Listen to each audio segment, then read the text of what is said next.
Teman-teman yang dirahmati Allah Subhanahu wa taala, di ayat kedua surat Al-Ankabut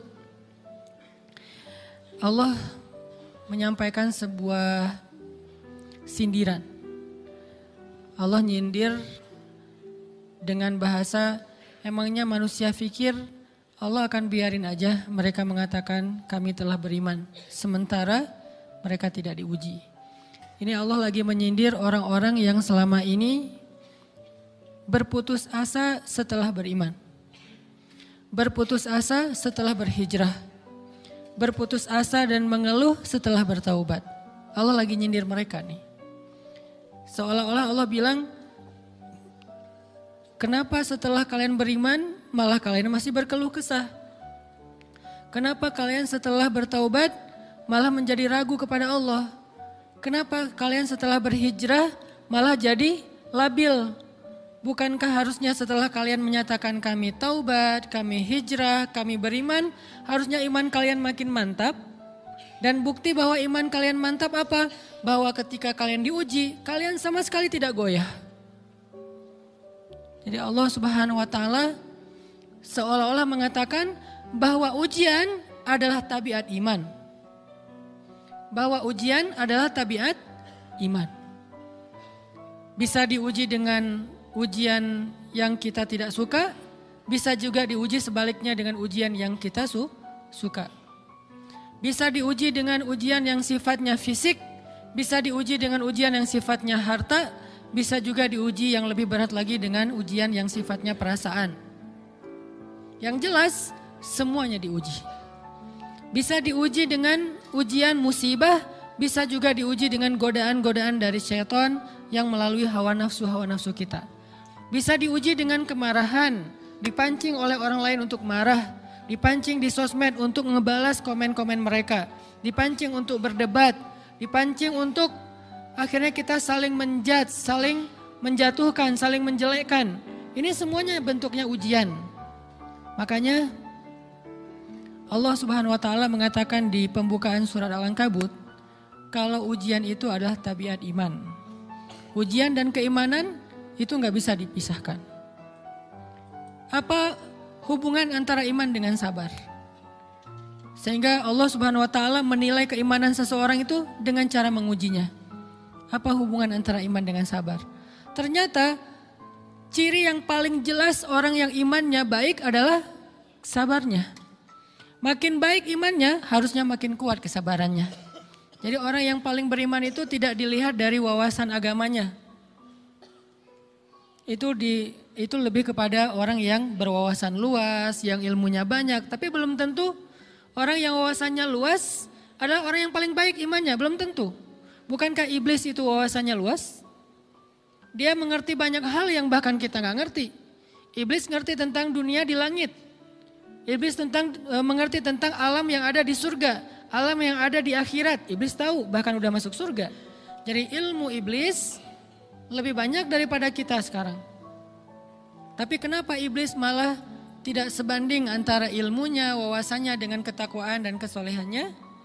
Karena iblis tidak sabar dengan sebuah ujian. Ujian iblis apa? Eksis. Itu ujiannya iblis. Dia udah lama eksis, followersnya banyak. Setiap dia posting, orang berlomba-lomba jadi first like. Setiap dia posting, di repost rame-rame. Di YouTube viral. Channelnya tuh paling banyak subscribersnya. Iblis. Coba cari nanti di YouTube iblis. Ada gak channel? Itu udah viral banget loh. Eksis banget. Tiba-tiba datang pendatang baru. Muncul pendatang baru. Pendatang baru ini tiba-tiba melejit. Followersnya langsung nambah. Kejar-kejaran akhirnya disalib. Pas lagi kayak gitu dia gak kuat. Dengan ujian nama besar, ujian eksistensi, ujian popularitas, ujian siapa yang lebih dihargai, ujian-ujian kayak gitu. Sama kayak kita kadang-kadang ngerasa udah banyak jasa dalam sebuah organisasi, udah banyak jasa dalam sebuah komunitas, udah banyak jasa dalam sebuah lingkungan, masjid, sekolah, organisasi, teman-teman. Kita yang paling sering berkorban. Tapi ternyata yang eksis, yang masuk media, yang masuk TV justru orang lain. Itu kan ujian ya. Nah ini nih yang kadang-kadang ujian namanya zulzilu, diguncang perasaannya. Bukan diuji dengan fisik, kadang-kadang ujian sakit, capek, lelah, buat kita bisa kita lalui itu dalam sebuah organisasi nih. Kita lagi bikin kegiatan sosial, baksos di sekolah, dengan OSIS-nya, dengan ROHIS-nya, di kampus, dengan BEM-nya, dengan LDK-nya, kita bikin acara baksos. Kan effortnya lumayan ya. Kita begadang untuk meeting, kita survei lapangan, kita kerja malah tidur sehari cuma 1,5 jam, 2 jam. Fisik kita lelah, fisik kita capek, kadang sampai sakit. Sampai dirawat di rumah sakit gara-gara kena misalnya tipes gitu, gara-gara kita habis-habisan bekerja, itu buat kita gak masalah. Ujian fisik kita lalui. Dan besok mau ngadain lagi, kita yang paling semangat dan aktif. Gak masalah capek juga. Gak masalah juga kita lelah, gak masalah kurang tidur, gak masalah berjalan jauh, gak masalah. Satu, ujian harta. Kita yang justru nombokin. Kita yang nalangin dulu modal-modal untuk kegiatan-kegiatan tersebut. Kalau ternyata gak tercover dananya, akhirnya nggak bisa dibalikin talangan kita, nggak apa-apa, kita ikhlas. Kita berkorban dengan harta kita. Butuh apa? Saya bayarin. Butuh apa?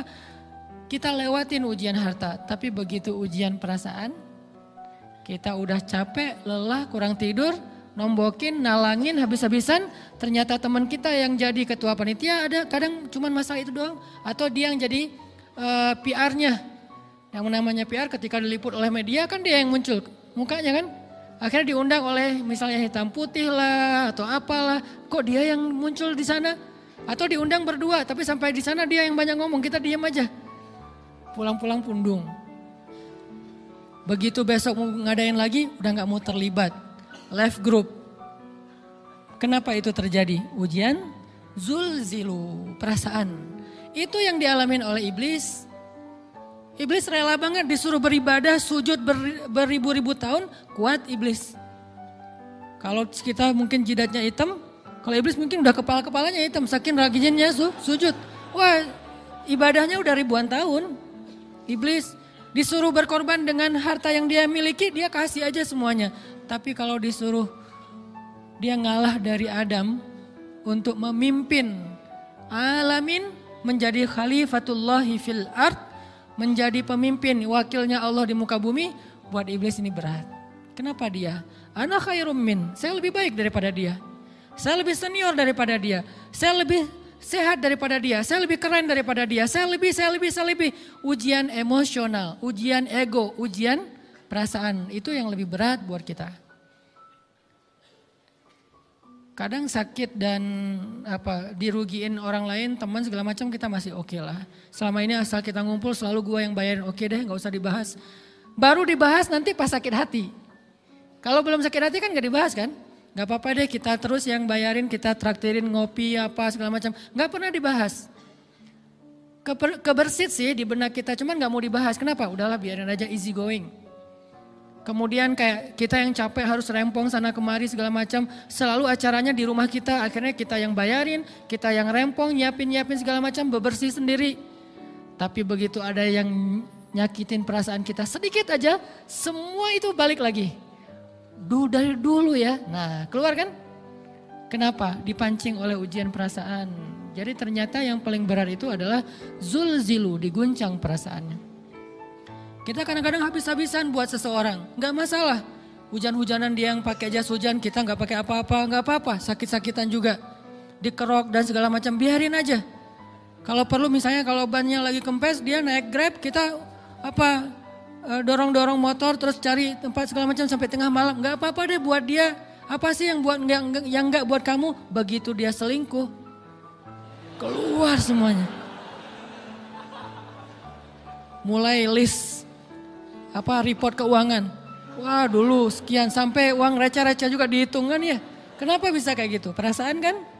Nah ini nih yang kita coba belajar. Mungkin malam ini kita lebih banyak membahas tentang sabar terhadap ujian perasaan. Karena banyak macam-macam ujian Nah, gimana kita memanage perasaan kita? Gimana cara kita merecovery perasaan kita dengan bab sabar? Insya Allah nanti akan kita lanjutkan setelah selesai sholat isya. Barakallah. Bismillahirrahmanirrahim. Teman-teman yang dirahmati Allah Subhanahu wa taala, kita lanjutkan tentang masalah sabar. Terutama sabar zulzilu, ketika kita diuji dengan ujian ego, marah, perasaan, sakit hati, yang kayak gitu-gitu. Ini ujian jauh lebih berat daripada ujian fisik dan ujian harta. Termasuk rasa cinta, rasa benci, kadang itu menjadi ujian. Kenapa ujian bikin kita jadi tidak lagi logis, nggak realistis, dan kadang-kadang mengabaikan hal-hal nilai-nilai yang kita selama ini pegang sebagai satu kebenaran. Kita ngabaikan batasan-batasan syariat. Ini semuanya ujian dari Allah Subhanahu wa taala. Sehingga tidak disebut orang yang beriman kecuali ketika Allah Subhanahu wa taala melihat dia sabar dalam ujian. Kalau dia nggak sabar dalam ujian, malah di dalam pembukaan surat Al-Ankabut tadi Allah menggolongkan mereka termasuk orang-orang yang munafik. Apa arti yang orang munafik? Orang yang mengaku beriman tapi sebetulnya dia tidak beriman. Apa salah satu buktinya? Dia tidak sabar. Jadi kalau kita mau menilai diri kita mukmin atau munafik, dan ini bukan materi untuk menjudge orang lain, oh ternyata dia itu munafik, bukan. Lagi-lagi konsep kita belajar itu angle-nya untuk diri kita sendiri. Saya sangat tidak merekomendasikan kita belajar untuk mendapatkan kaca pembesar, mencari-cari kesalahan saudara kita. Tapi kita belajar untuk semakin bisa bercermin untuk menemukan aib dan kekurangan diri kita. Jadi semakin kita tahu ilmu agama, semakin kita tahu ayat dan hadis, semakin kita punya cerminan untuk menilai diri kita dan memperbaiki diri kita. Bukan nyari kaca pembesar untuk memperjelas aib-aib dan kesalahan orang lain. Kalau kita pengen menilai diri kita ini orang yang mukmin atau munafik, caranya lihat aja kita sabar nggak nih, terutama dalam masalah emosional, dalam masalah ego, dalam masalah marah, dalam masalah hawa nafsu, dalam masalah perasaan cinta, dalam masalah benci segala macam, masih bisa nggak kita adil bahkan kepada orang yang kita benci? Adil kepada orang yang kita benci, adil kepada musuh sekalipun. Bahwa jangan sampai kita gara-gara gak suka kepada seseorang, kita berlaku zalim kepada dia.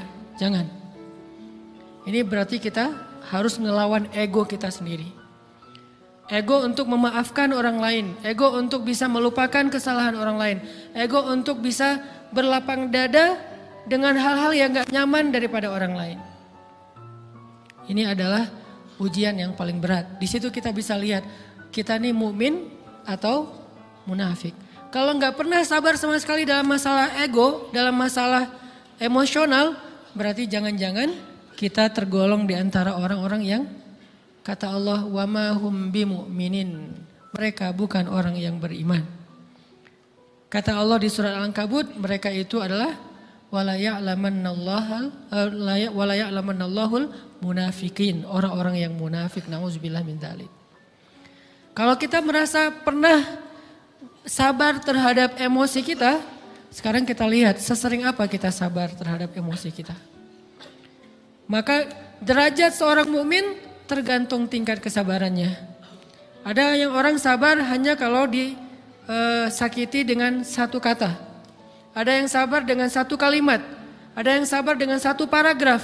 Ada yang sabar dibully rame-rame juga dia sabar. Berarti lahum darajatun inda rabbihim. Orang beriman juga bertingkat-tingkat. Dan tingkatan itu tergantung tingkat kesabaran kita dalam menghadapi ujian. Salah satunya ujian emosional kita, perasaan kita.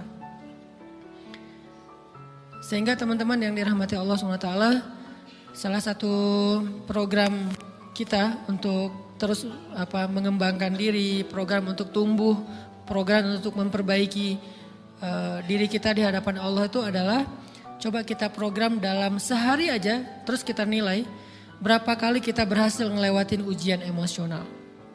Bukan cuma marah, termasuk cinta, benci, tersinggung, sakit hati, kayak gitu-gitu. Berapa kali kita bisa berhasil melewati itu dalam sehari? Gak usah seminggu, sehari aja. Di jalan, sama temen, di grup WA, di IG, di Twitter, di mana gitu. Coba kita lihat berapa kali kita bisa menahan diri kita dan bersabar. Bukan berarti tidak respon ya, bukan berarti pasif. Kita bisa merespon tapi dengan cara yang elegan. Kita bisa merespon tanpa harus memperlihatkan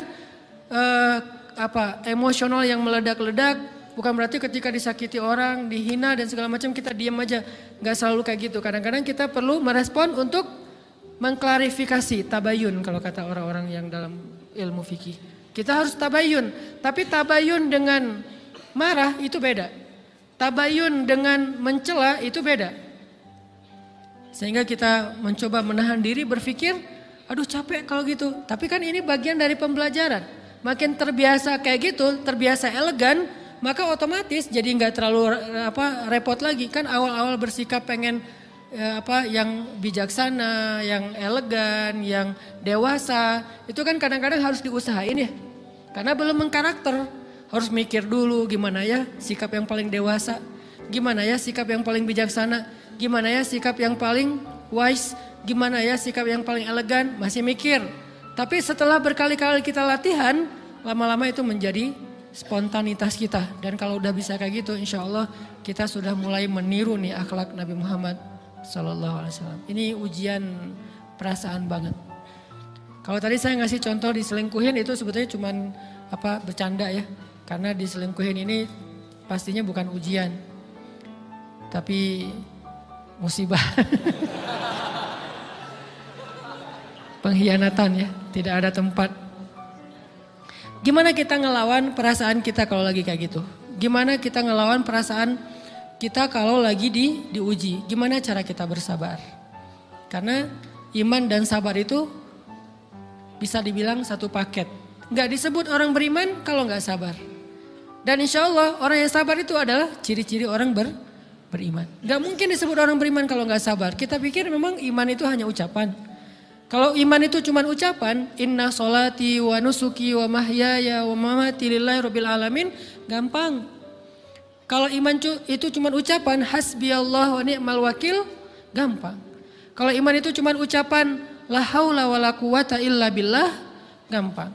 Kalau iman itu cuma ucapan, iyyaka na'budu wa iyyaka nasta'in, gampang. Tapi Allah mengatakan, wa ma hum bimu'minin. Ahasiban nasu ayyutraku ayyakulu amanna wa hum la yuftanun. Emangnya cukup dengan hanya mengatakan kami telah beriman lalu tidak diuji? Ternyata iman adalah sabar dalam ujian. Jadi enggak mungkin orang disebut beriman sementara dia tidak sabar, sementara dia emosional, sementara dia temperamen, sementara dia orangnya meledak-ledak, sementara dia orangnya mengeluh, sementara dia orangnya berputus asa. Enggak mungkin. Karena ulama mengatakan la tayasu. La tayasu, jangan berputus asa. Fa innal ya's laisa min akhlaqil muslim atau mukmin. Karena sesungguhnya keputusasaan bukan di antara akhlak orang yang beriman. Orang yang beriman itu tidak pernah berputus asa. Serumit apapun masalah kita, kalau kita punya yakin sama Allah bahwa Allah ala kulli syai'in qadir, maka kita pasti akan punya harapan. Kalau kita yakin bahwa Allahu Akbar, sebesar apapun masalah kita, Allah lebih besar daripada masalah kita kan? Bukankah kita mendengar Allahu Akbar, Allahu Akbar. Ada gitu yang lebih besar daripada Allah? Harusnya kita tidak pernah berdoa kepada Allah sambil mengatakan, ya Allah saya punya masalah besar. Itu sama aja dengan kita ngeledekin Allah. Sama aja kayak kita datang ke teman kita bilang gini, saya mau pinjam duit. Enggak akan banyak kok, saya tahu kamu kalau kebanyakan kamu gak akan sanggup. Kan gak mungkin kita ngomong gitu kan ya. Saya lagi banyak hutang nih. Saya mau minta tolong sama kamu. Insya Allah saya gak akan minta seutuhnya. Saya tahu kamu juga kurang duitnya. Saya minta dikit-dikit aja lah. Kan gak gitu kan cara kita minta tolong. Sama aja kita doa, ya Allah saya punya masalah besar. Ngomong ke Allah punya masalah besar. Kalau kita ngomong ke manusia kayak gitu wajar. Tapi ke Allah, ya Allah saya punya masalah kecil nih. Apa?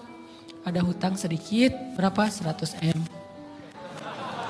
Allah kan ghaniyun, maha kaya. Jadi jangan pernah mengatakan 100 M itu besar di hadapan Allah. Kita ngeremehin Allah banget. Bukankah Allah maha kaya? Jangan pernah mengatakan bahwa musibah kita, ditinggalkan orang yang kita cintai, dibully seluruh dunia itu besar di hadapan Allah.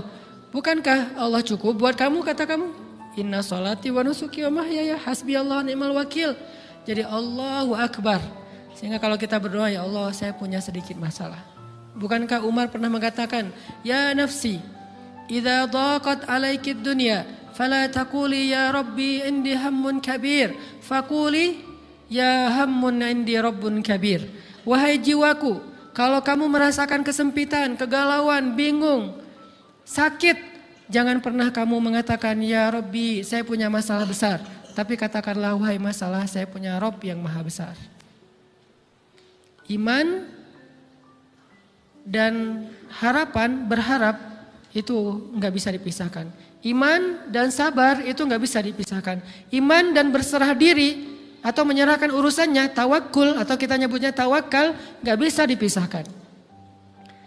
Bagaimana kita mau menyebut diri kita mukmin sementara kita nggak sabar ketika diuji dengan perasaan?